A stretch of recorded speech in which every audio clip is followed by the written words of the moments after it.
The Minnesota Timberwolves cleared a big hurdle when they reached the second round of the playoffs for the first time in franchise history. But after they dropped Game 1 at home to the Sacramento Kings in the conference semis, the pressure was on once again. The Wolves knew they didn't want to go to Sacramento down 2-0, so winning Game 2 was a must. For more, here's Summer. The Timberwolves were the only team in the NBA to beat the Kings twice in Arco Arena during the regular season. They felt confident that if they could tie things up in Minnesota, the series would be up for grabs. Game 2, I backed up against the wall, but it's been like that before early in the year. But you know what? We're Wolves, baby. Ow! It's going to be more physical tonight. We just got to make sure that we be patient, but we got to play even harder. This is the biggest game in franchise history tonight, and we need to get this. Same start, same everything, baby. Come on. We're not coming back here. Exactly, man. Come on, man. Kings on 3, 1, 2, 3, Kings up! It was the Timberwolves who put on a show early on, and they finished the half up by 10.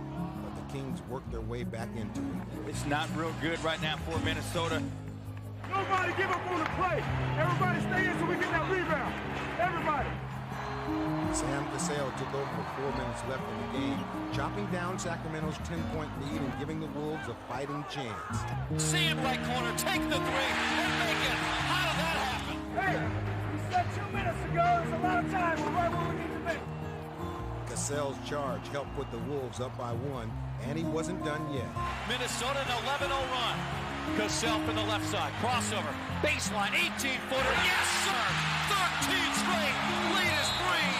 The most significant comeback in Wolves history takes place tonight. Ladies and gentlemen, 1-1, Wolves and Kings, Western Conference semi. 4 minutes is a lot of time in our league.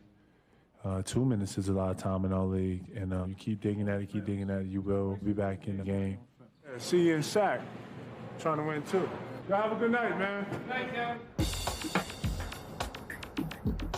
I'm a native Californian, so I've been to this capital before. A lot of memories in this town, so it's great to be back.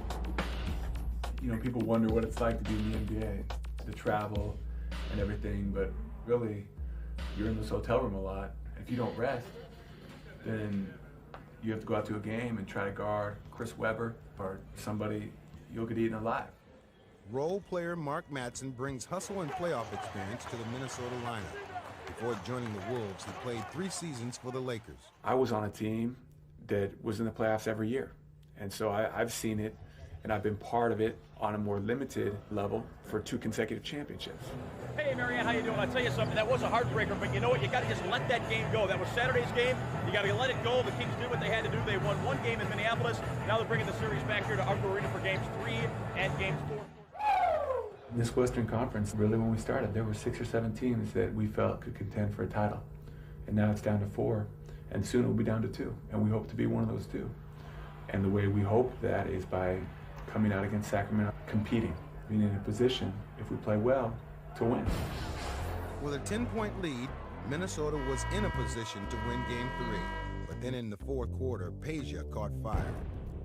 Peja Stojakovic has been unstoppable. Well, his shooting electrifies his team. I mean, it looked like they were dead in the water. Stojakovic for 3! And a foul! Stojakovic for the tie! This is unbelievable. This is unbelievable. The joy was short-lived. The game went into overtime, and it was fitting that the ball would end up in the hands of the league MVP. Who will take the shot with 3 to go? Garnett.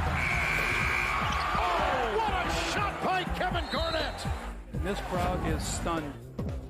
2-1, baby. That was a lot of fun. Big win for us. Arco Arena in Sacramento. Fans a little anxious as their team is down 2-1 in this best-of-7 Western Conference. The Kings managed to recover in Game 4. Led by Chris Webber's 28 points, Sacramento tied up the series at 2 games all. How about Webber? They're on their feet at Arco Arena. In desperate need of a victory, the Sacramento Kings with an impressive performance.